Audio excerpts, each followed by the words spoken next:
And now, the Lowe Post. Welcome to the Lowe Post podcast, where it's time for the second edition of nobody's favorite podcast gimmick of 2020.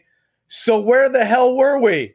And to help me refresh our memory on where the hell we were with three of the most interesting teams in the NBA, the one and only, the greatest to ever do it, Mr. John Hollinger. How are you?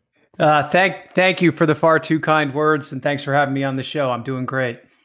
I'm glad to hear it. It has been, sometimes you wake up and you're like, has all this really happened? It's been a while. And that's one of the reasons I wanted to do this series, because I really do think it's actually a useful exercise, even for me and you who live and breathe this stuff on a daily basis, to go back and be like, wait a second. So what the hell was going on in March in the NBA? So let's start with a team you picked to win the championship, a team I picked to make the finals, the most interesting team in the NBA, the wackiest team in the NBA, the Philadelphia 76ers. Are you ready?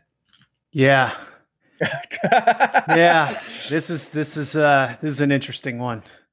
They somehow traded Markelle Fultz, who forgot how to shoot, and remained the most interesting team in the NBA. That's a hard thing to do. Yeah. Yeah. And Jimmy Butler. They lost Jimmy Butler and that whole drama, and still. Well, that is an interesting segue, because let's review the big picture metrics on the 76ers. 39-26, sixth in the East, although tied with the same record as Indiana. They are currently behind in the tiebreak with Indiana. We will get to that. Right above them in fourth and fifth are Miami and the Pacers. For the season, the Sixers are 18th in offense, which is your glaring red flag that something is wrong here, and sixth in defense. Since the trade deadline, which is a central theme of so where the hell were we, they are first in offense. Whoa, what the hell happened there? And 22nd in defense. Whoa, what the hell happened there? They were in the midst of maybe starting to bring Al Horford off the bench and breaking up the ginormous starting five that had been as advertised on defense and way worse than advertised on offense. An injury to Ben Simmons cut that short, because Brett Brown reinserted Al Horford right back into the starting five when Ben Simmons went out. And here we are. So I will start with a broad question for you. Would you rather remain in sixth and have Boston in the first round, a vastly superior, not vastly, but a superior opponent to any of your potential 4 or 5 opponents, or move up to, although that being said, a team that the Sixers have played well, they've played the Celtics well, or move up into 4 or 5, have an easier first round opponent, but put yourself in Milwaukee's side of the bracket for the second round? I think you move up for 2 reasons. I mean, if you're Philly, you came into this year with the idea that you're contending for the Eastern Conference Championship, right? So it's not just a question of, we won a round. It's can you get all the way through it? And to me, putting yourself in a position where you have to beat the top 3 seeds consecutively is too hard. So if you move yourself up into that 4 or 5, it's fortuitous for them that even if you get to 5, there's no home court advantage this year. So 4 or 5 basically doesn't matter. You're going to have to beat Milwaukee at some point anyway. You only have to beat one of Boston or Toronto now, and you give yourself a much better shot of getting out of the first round. I mean, I think even with the issues Philly has had this year, they would be a favorite against either Indiana or Miami in a first round series. So to me, it's not that hard a call. That you definitely try to move up. I was hoping you would say the opposite for some reason, but to me, it's a no-brainer. You get out of the Boston matchup, and I don't care that you've played Boston well. Boston is a really good team, markedly better than the teams below them. You get into 4 or 5 now, and then you have to play Milwaukee, and there's no rhyme or reason to this anymore. We're in totally uncharted territory. We used to have these debates as, is it better to catch the number 1 seed early? Is it better to wait longer into the playoffs and prolong it so that maybe they catch an injury or something? Now, in this world of a pandemic, there's just, and maybe a higher injury risk right off the bat. I don't know what the right answer is. You could make an argument either way. I completely agree with you that you just need to get out of the 6th seed if you can. And by the way, their very first game in the bubble is against Indiana. Mark it down. That's a big game. If Philadelphia wins that game, they not only jump over Indiana in the standings, they almost certainly win the tiebreaker against Indiana because they even the head-to-head matchup at 2, and they have a better conference record by 3 games if they win that game. So that's a hugely important game. My other big picture Philly question for you was 29-2 at home, 10-24 on the road. Like the 86 Celtics at home and the 2020 Knicks on the road. There is no more home and road. So I ask you an impossible question. Is this better for Philly because they don't have to play any more road games, or worse for Philly because they don't get any more home games? I mean, are these all road games? I don't know. Are these all technically road games? I don't know. Just 2 road teams? I tend to think all of that is just really interesting statistical noise. But I mean, if you're going to count this as one or the other, I think you're more inclined to count this as an extended road trip. So that probably isn't a great omen for Philly. I mean, it's the same thing. You're in a hotel. You're not at your own facility. Everyone's away and kind of forced to pack together and get on the buses to go places and stuff. So to me, the vibe is much more road than home. I don't know the answer to this question. I lean more to you. Maybe it's because I'm a natural pessimist and I've always have a bleak outlook on things in general. But to me, they lose. It's more that they're losing the advantages they get at home. They're losing other teams traveling to them, staying in unfamiliar beds, and a crazy rabid home crowd. Although a home crowd, I will say, that was willing and did turn on this team at like a 6-0 run. They're ready to start booing these guys. I love that crowd. So interesting story there. We played them in Fultz's first ever preseason game, and he struggled right out of the bat, and they turned on him by the third quarter. Like, it was amazing. Like they really their reputation is not undeserved. Let's put it that way. Oh, also important Philly home note: the last time you and I saw each other, the second to last time you and I saw each other was in Los Angeles at a Lakers-Pelicans game, and we did a podcast after that game, and we talked about who had the best walk-off song between the LA teams. With the walk-off winning song. Right. Neglected to mention that the undisputed champion of that is 1, 2, 3, 4, 5 Sixers in Philadelphia. That's the best one. Do you know this song? I do not. No. It's the most literal. It's like a child wrote it. It literally just goes 1, 2, 3, 4, 5 Sixers. Something, something, something, something Sixers, but it's hypnotically amazing, and it's the best walk-off song. So I ask you this. Oh, another reason, if Philly moves up to 5th, likely, not certain, likely we get Jimmy Butler against the Sixers in the first round. I say not certain because Miami has a tough schedule and a front-loaded tough schedule. And they play Indiana twice, so if Indy wins both games, they're caught up. Miami owns a tiebreak against both these teams, but if they lose both Indiana games, Miami could easily end up at 6. Because Philly's schedule is easy in this thing. Like, Philly should be able to move up. Philly's schedule is angel food cake, and it's a no-brainer that they should not be 6th. If they care about not being 6th, they shouldn't be 6th. But we do need Jimmy Butler against Philly in the first round. Should they – now, they brought Al Horford off the bench for 3 games.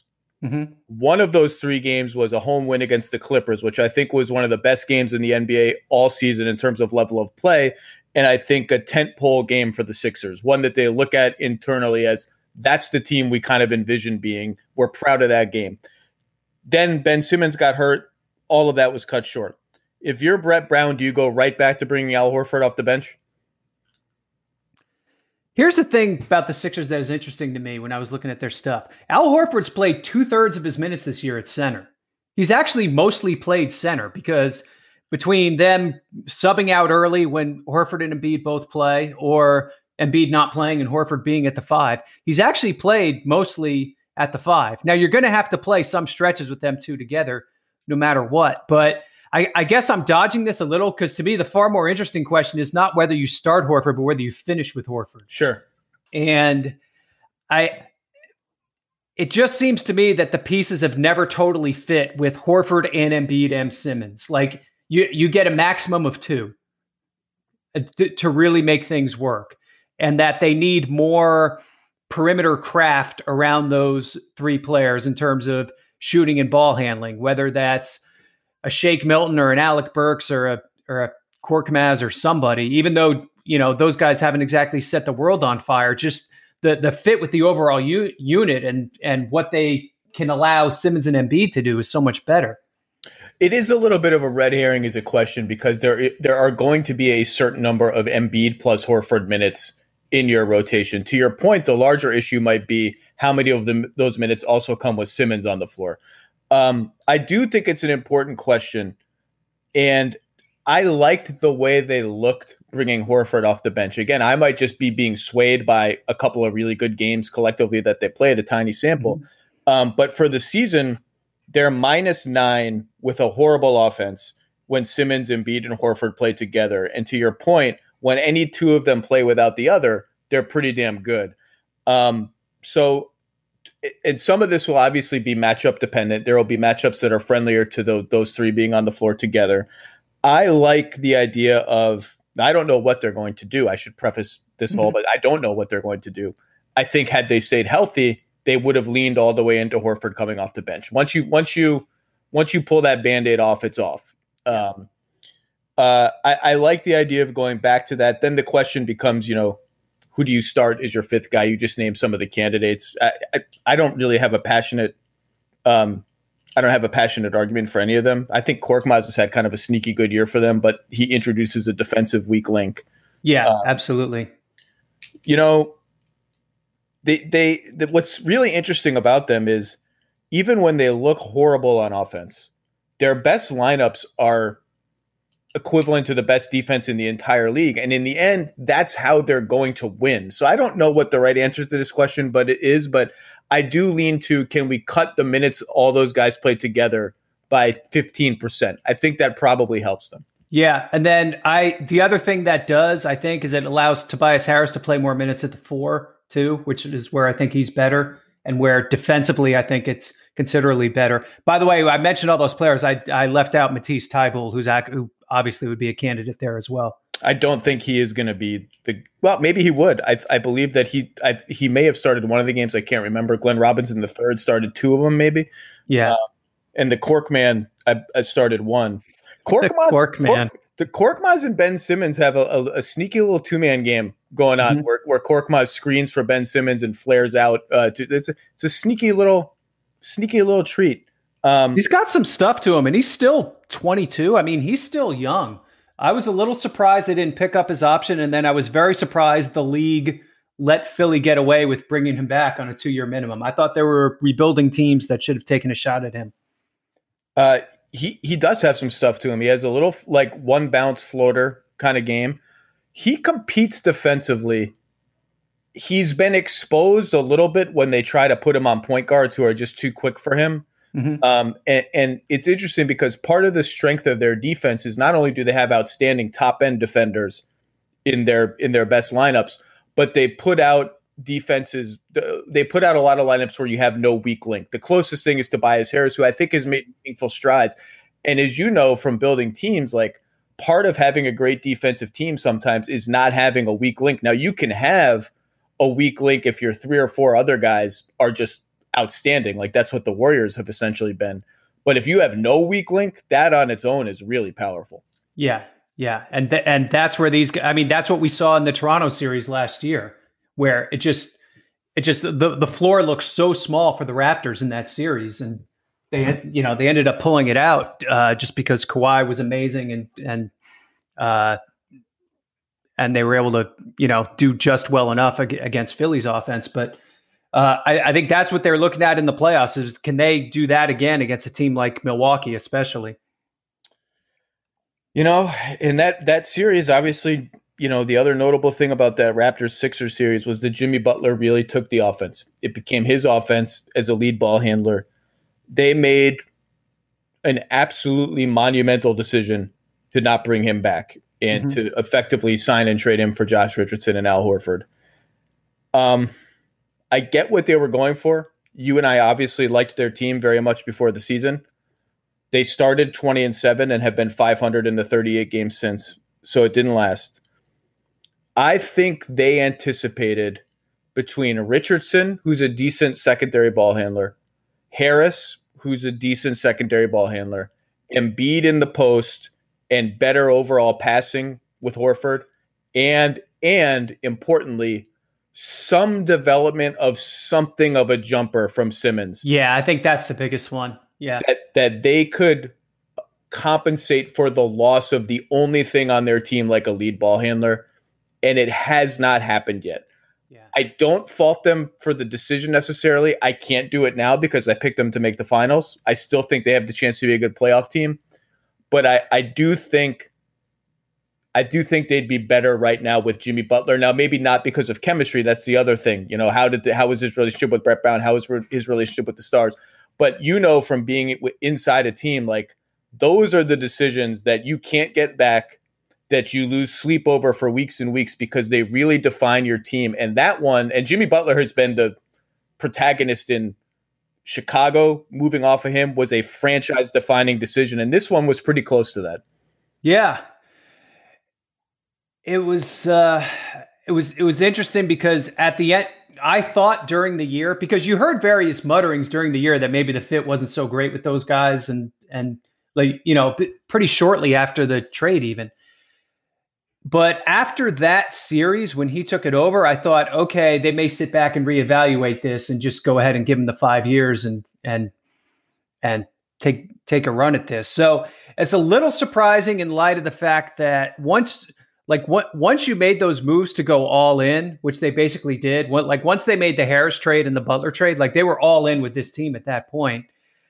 So to say you're all in and kind of really focused on the now and then to be unwilling to give Butler that 5th year, it was kind of a little bit of a record scratch, maybe.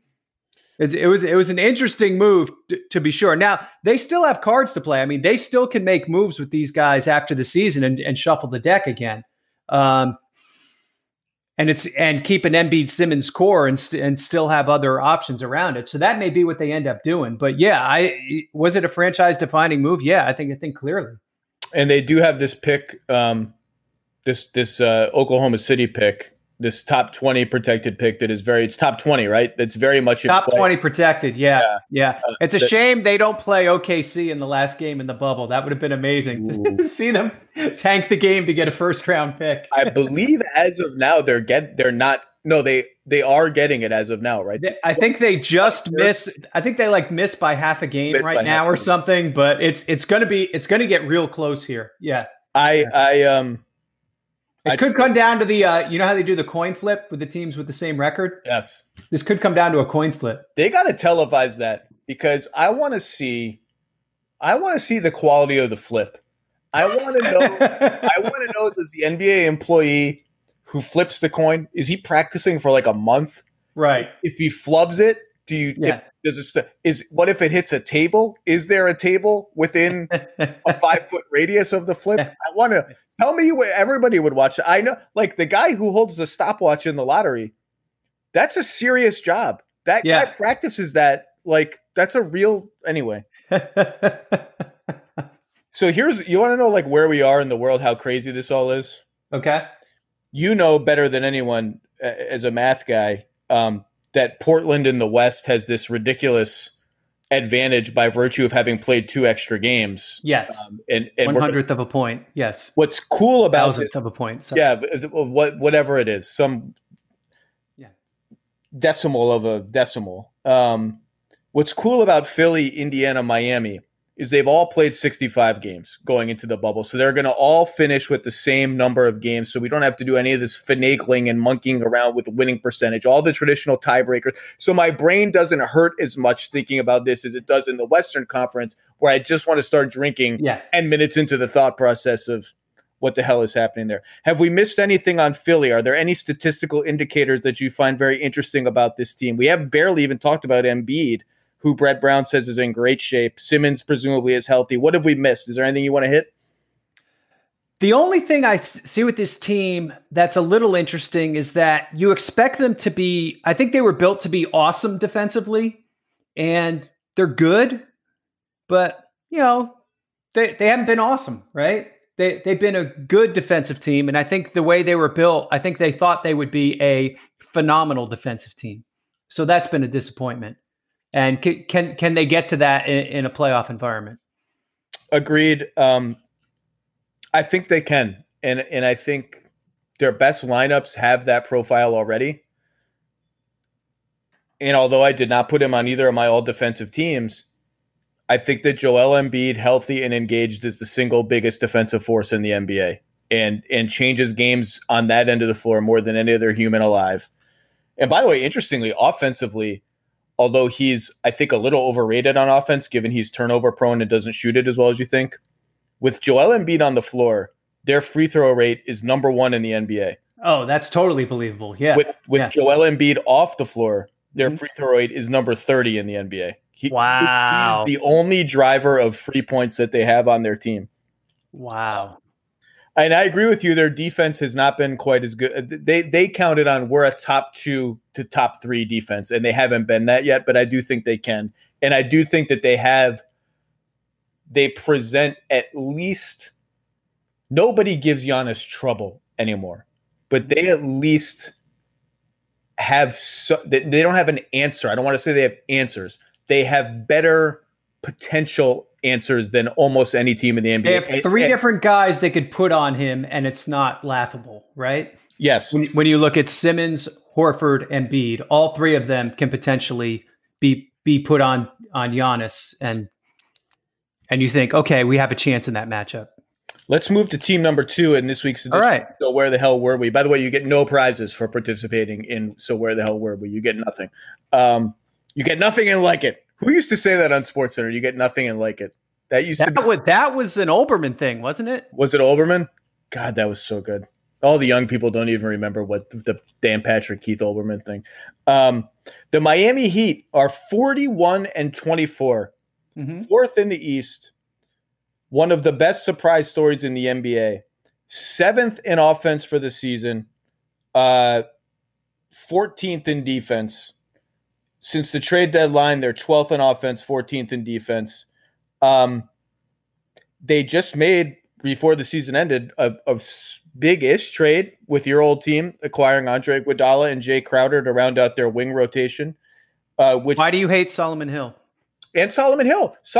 I don't mind. Solomon Hill's an NBA rotation player when he hits threes, which seems to be like the phases of the moon control that or something. I don't know. Which would seem to give Miami the more wings they have, the easier it is for them to play Bam Adebayo at center, which I still think is the iteration of their team that's going to count, that they're going to play when it counts. I guess my overarching question for you, and this is a little bit of a leading one, is I think I know the answer. Do you believe that they're as good as their record? And if not, and I assume you don't, how much worse than their record do you think they are? I don't think they're quite as good as their record. I think that's a tribute to Eric Spoelstra in a way, right? He's done a great job of kind of maximizing this team and a little bit of smoke and mirrors. Very important move that didn't get commented on enough. Having the Stones to start Kendrick Nunn from game 1 rather than just stick with the veteran Dragic, which I think 98% of NBA coaches just would have done. And that's been hugely productive. They've gotten a ton out of Duncan Robinson. Jimmy Butler, it's interesting. He's been a hugely effective player despite not being able to make a jump shot. Yep. Which you don't think is possible in the NBA. Now, you worry a little that like he's become so he's like moving into Chris Paul territory with the foul drawing. He's become such a Jedi master of that you worry a little bit if that's going to translate into the playoffs with smarter defenders and better refs and whatnot. But that's been a really effective thing offensively. And then he's really evolved as a passer too, I think, where he's been able to be their lead playmaker a lot. And it's enabled them to play kind of these lineups with a quasi point guard or no point guard at all. And that's really helped them. But, your point is an interesting one, though. They start games with Adebayo at the 4 and Myers Leonard at the 5. Their game 2 adjustment, if they lose game 1, is abandoning that, right? As soon as they lose a game in the playoffs, their adjustment the next game will be starting Adebayo at center, and we will never see Myers Leonard again. I like that. I do agree with that. I like that phrase, game 2 adjustment. Interestingly, this surprised me when I looked it up, because I am with you that, again, when it's nut cutting time and they have to win in the fourth quarter, Bam Adebayo at center is the way they are going to play and should play, and it's the reason they acquired some extra wings, or one of the sort of offshoot reasons. Their starting lineup is plus 13 per 100 possessions in a lot of minutes. I didn't think they're starting. When I looked it up, I thought it would be like a good lineup. They're a good team. I thought it'd be plus 5, plus 6, plus 13. I was like, wow. That's amazing. Now, because that's almost all first and third quarter minutes against other teams' starting lineups. Because Leonard does not play the second and fourth quarters, right? No. So that's amazing. That shocks me. I did not know that. I double checked before the podcast because I wanted to make sure. So I have a soft spot for the Heat, hashtag Heat culture. One of the last long trips I took during the season was to Miami to sit down with Bam and his friends for a big Bam profile. That was a great story, by the way. Thank you. I love Bam. I think Bam is a stud. I do think there are reasons to be skeptical of Miami's production on both ends of the floor. Not skeptical like it's all a fluke. Okay, people need to understand it's all a fluke. No. I'm just saying like maybe they're 5% worse or 10%. No, 10%'s a lot. 5% worse on both ends. Let's start on offense. They are number 1 in the league in 3-point shooting. Yeah. And if you look at the second spectrum tracking data, which measures what you would expect this team to shoot based on the location of each shot and who's taking it and where the defense is, and again, who's specifically taking it, and what they actually shoot, they're number 1 in the biggest differential, positive differential overall for all their shots in the NBA. There's also part of me that fears Duncan Robinson is about to get the Kyle Korver treatment in the playoffs, where Kyle Korver every year kind of realizes that what life is like when teams really dial in on all the cute off-ball stuff you do. And to your point about Jimmy Butler, they're number 1 in the league in free throw rate. And how much does that decline against good defenses and a playoff whistle? Does any of that resonate with you? I guess one of my overarching questions is, can this team really score? Can this team really score at this rate against good defenses? I still question it, I guess. But, it's interesting with the foul drawing, because one of Philly's weaknesses that we didn't really discuss, they foul a lot. And sometimes with teams foul a lot, you go and look and it's all secondary players who aren't going to be playing. But the Sixers, like their main players foul a lot. And so that's going to be that could be a way for Miami to get some points against Philadelphia. Like, Joel Embiid, especially, like Joel Embiid is a high foul rate. Like that could be a thing if they're able to draw some whistles on him.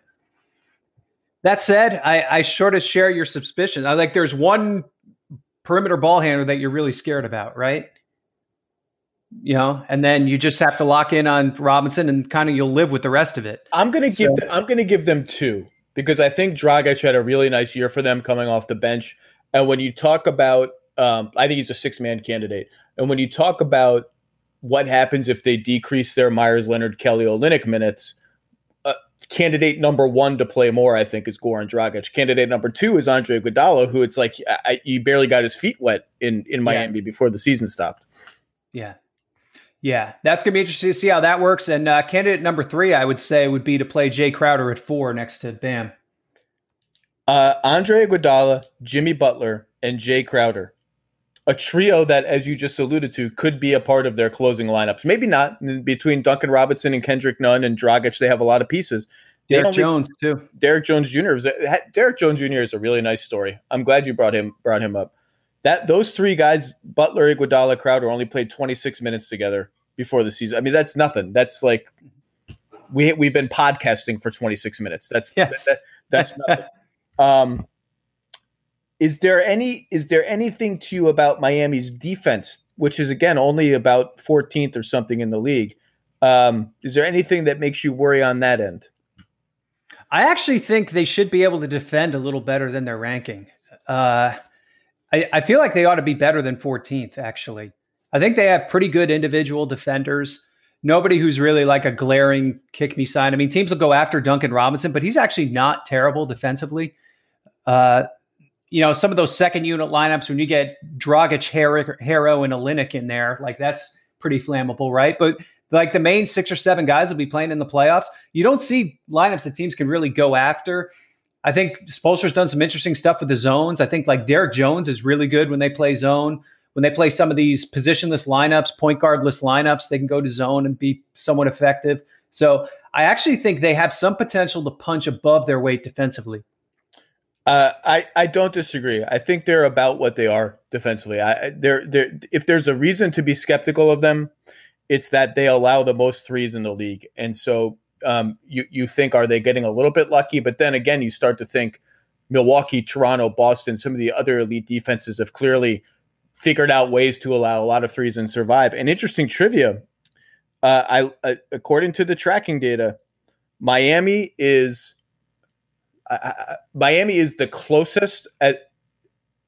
defenders are the closest to opposing 3-point shooters in the whole league by average distance of between the shooter and the closest defender. Now, it's only like 6 inches, 4 inches, 8 inches, depending on the team, but they're number one and it's not really close.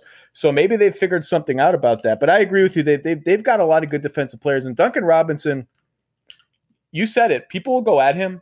When you see that dude in person, his arms are so long. You understand why he's a little better than these other teams think he's going to be, and he's tough as hell. Mm-hmm. I mean, he's 6'9" too. Like it's an obstacle. Height is a big thing defensively. Like just being tall is really helpful in basketball, as it turns out. Yeah, it is. Who knew? It is. It is really. Can you believe Muggsy Bogues survived in the NBA at 5? I think he's 5'3". Is that 5'3", and he played in an era where it was much more half court, much more physical, much more ISO. It really is unbelievable. I think more needs to be written about Muggsy. I want to read a book. Like, how the hell did Muggsy Bogues do this? That and Jaromir Jagr playing professional hockey until he was like 50 years old are the two. Like, I don't understand how they're able to do this. Although I guess Vince Carter did the NBA equivalent of that just now. Anything else on the Heat that you find interesting? I like this team. I think they're solid. I'm a little suspicious that they have another gear to hit in the playoffs. I don't know that playing Bam more at center is going to appreciably change their overall team, but maybe I'm underselling them a bit. I mean, I think they're a pretty serious underdog against either Philadelphia or Boston. Against Indiana, I think you're talking about more of a fair fight. Yeah, I think that's what we're sort of talking around here. Like if Oladipo doesn't play, or even if Oladipo plays like he did in the or if he plays and doesn't make a shot, he did before. I think with apologies to Indiana, who has some very good players on their team and is a good team, I think you clearly want to play them of all the choices you have before you if you're any of these teams. I saved the best team for last. Yeah. We're going to the Western Conference now. The Houston Rockets. 40-24, 6th in the West. For the season, 2nd in offense and 15th in defense. People may have forgotten this. They decided just before the suspension of the season that they no longer needed functional NBA centers or anyone taller than 6'7" on their entire team in their rotation. Much to the chagrin of basketball traditionalists who were ready for this thing to fail. I mean, they were ready for it to fail before the first game. Yeah. Since the trade deadline, they're 5th in offense, 13th in defense. Or I'm sorry, that's since Capella played. Since the trade deadline, 7th in offense, 11th in defense. Eric Gordon is in shape and healthy. James Harden has lost weight. Jeff Green figured out how to shoot again upon arriving in Houston. Mr. Hollinger. Mm-hmm. What did I say? They're 6th in the West. We'll get to that in a second. In terms of matchups, do you believe in the Houston Rockets? And do you want to believe in the Houston Rockets? They're fighting a guerrilla war at this point, right? Like they realize like doing the same thing everyone else is doing, they weren't going to win. So they decided to do something different, and that different thing is playing basically Robert Covington and PJ Tucker at 5, not having a traditional center, having 5 guys around the 3-point line, basically open the floor up more for Westbrook, and then live with whatever happens at the defensive end. And I think the early signs were really encouraging, right? I mean, they beat the Lakers, they beat Boston twice, but then right before the hiatus, they lost 4 straight games, including a couple to some bad teams. And I think some of their weaknesses got exposed a little bit. Here's the thing I wonder about with Houston. Are the Lakers the perfect team for them to play and try this against? I'm glad you brought that up because I can't decide, so they're in this 3 to 6/7 if you include Dallas logjam. Yeah. And I think very clearly you don't want to be 7th, right? You don't want to play the Clippers in the first round. No. So I'm thinking, Utah lost Bogdanovich. I think Oklahoma City is kind of just what they are. I don't think anyone's afraid. They're a nice team. They're a good team. I don't think any of these teams are afraid of Oklahoma City. Denver at 3, I guess you don't want to play Denver just because of Utah has lost a critical player and what I just said about Oklahoma City.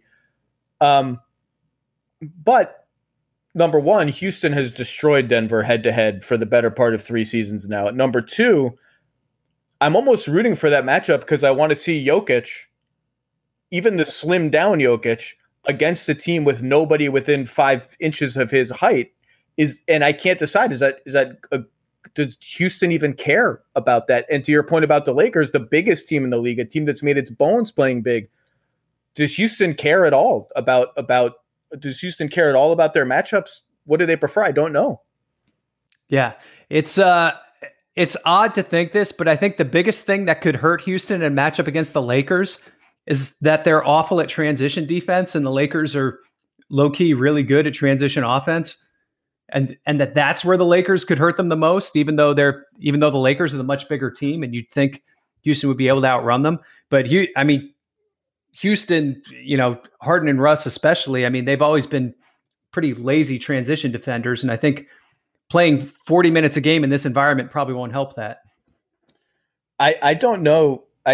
I think if I'm Houston, I would like to get into the 4-5 matchup, assuming that that's going to be Utah or Oklahoma City waiting for me. Utah is contractually obligated to be in that 4-5 matchup, right? We just don't know who the other team will be. And they're tired of playing Houston in the playoffs too. I think I'd rather get out of the Denver matchup, I guess, if I could.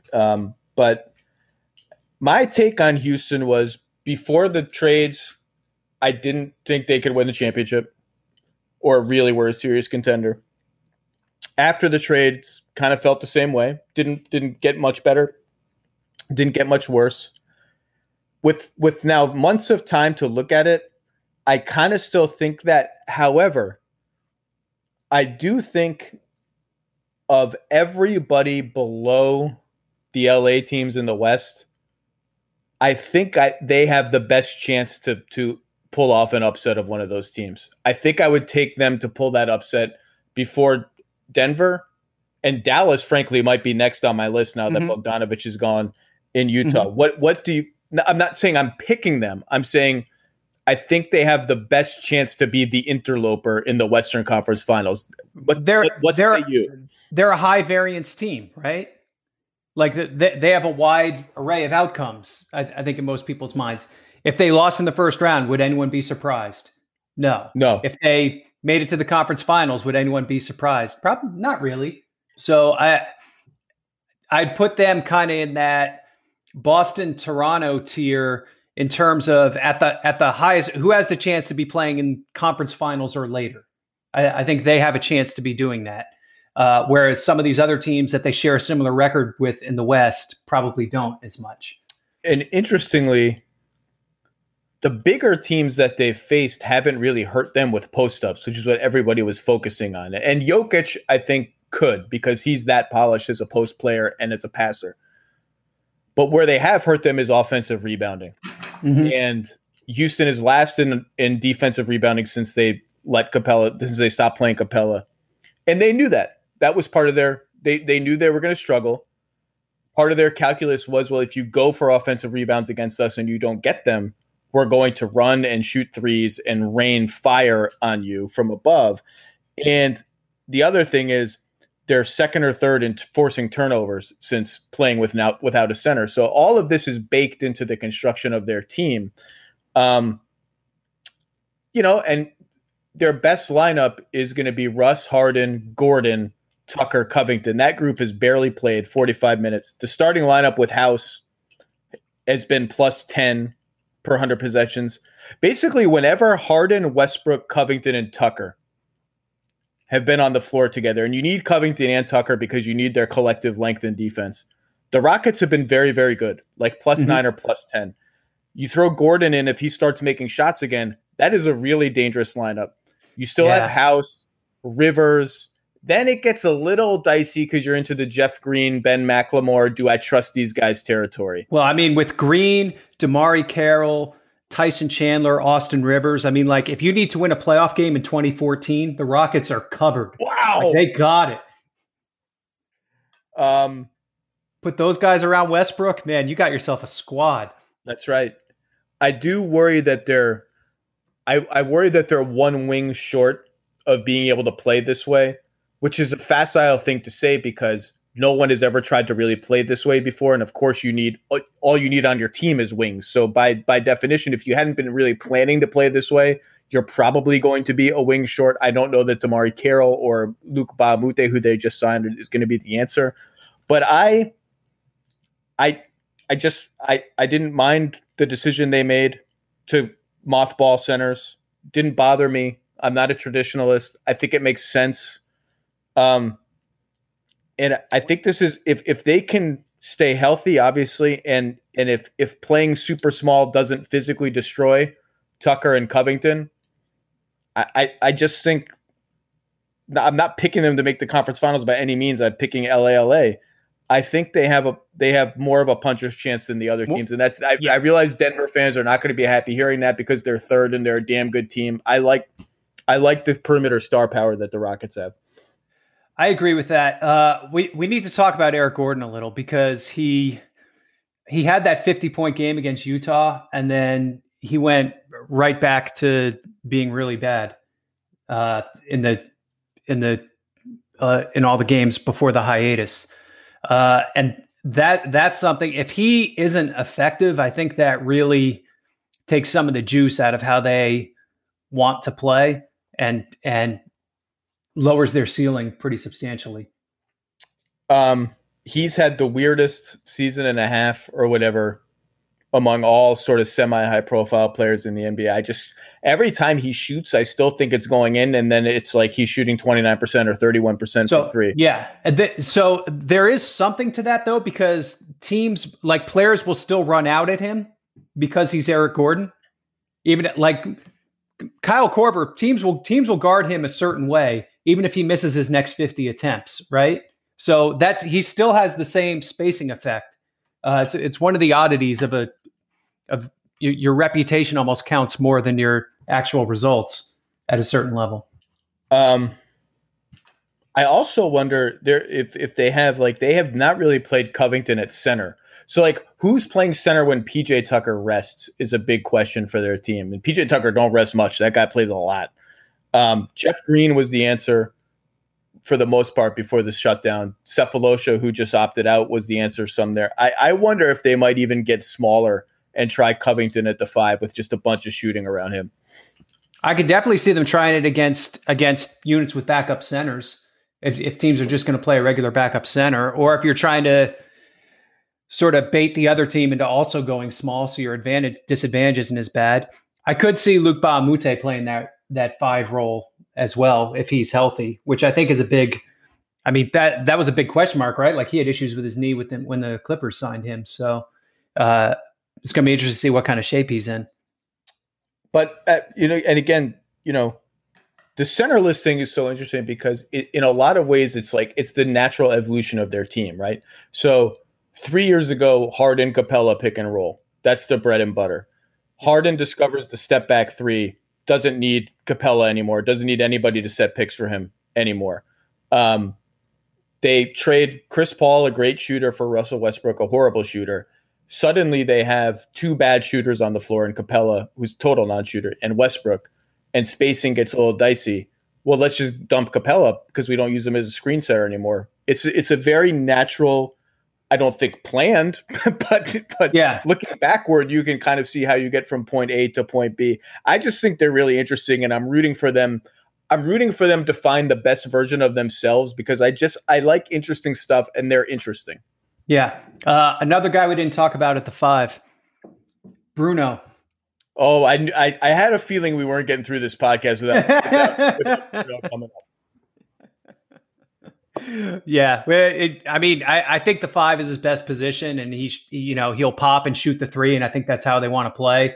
Can he do that without getting exposed defensively and making mistakes at that end? That's the question mark. No, the answer is no. However, if we get a Bruno game, because in the playoffs you get like a Corey Brewer game, an Ersan Ilyasova game, stuff like that happens. A Nick Young game. Mm-hmm. You lived through it. Were you there for the Nick Young game? Clippers Grizzlies? No. That was the year before I got there. I think that happened. Yeah. Thankfully, I did not have to live through that. That would have been a rough one to take. That whole series, actually. If we get a Bruno game, mm-hmm. It's not going to make any of this worth it, really. But it'll be a nice. We deserve a Bruno game. We really do. Footnote, by the way, Houston's first game in the bubble is against the Mavericks. Yeah, that's a big game because Dallas has ambitions of getting out of 7. Their season series is 1-1, and this is the only time they play. So the tiebreaker is on the line for the Rockets in that game. Is a tiebreaker going to matter? Is it Houston? Dallas is on an odd number of games, I thought. You know what? I don't. Maybe not. This is too much for me, John. This is like there's a lot going on with half games here. Percentage points. Yeah. All right. So maybe it's not it's a big game just in the sense that you don't want to be 7th. There's a very clear dividing line of where you would prefer not to be in the West. And that's the first game that they play. And hats off to Russell Westbrook, by the way. Since January 1st, 32 points, 8 rebounds, 7 assists on 55% shooting on 2s, has been an absolute destroyer since they cleared the lane. And those Westbrook non-Harden minutes, which were such a disaster to start the season, have been very good for Houston since around Christmas. So he's done what they have asked of him, and I don't know. We'll see. They're an interesting team. Any Houston things we didn't get? I'm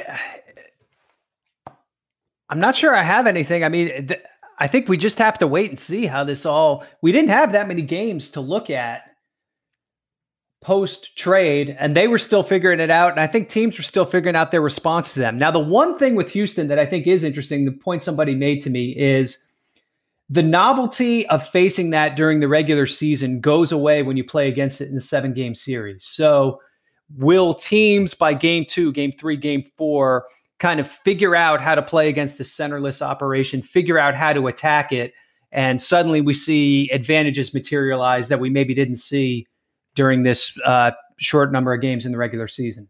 And to your point, maybe some teams decide to go small right along with them. And Houston's big bet is if you do that, you're probably taking out one of your 4 or 5 best players for someone who is worse than that player. And we win in that talent equation. And maybe that's true and maybe it isn't.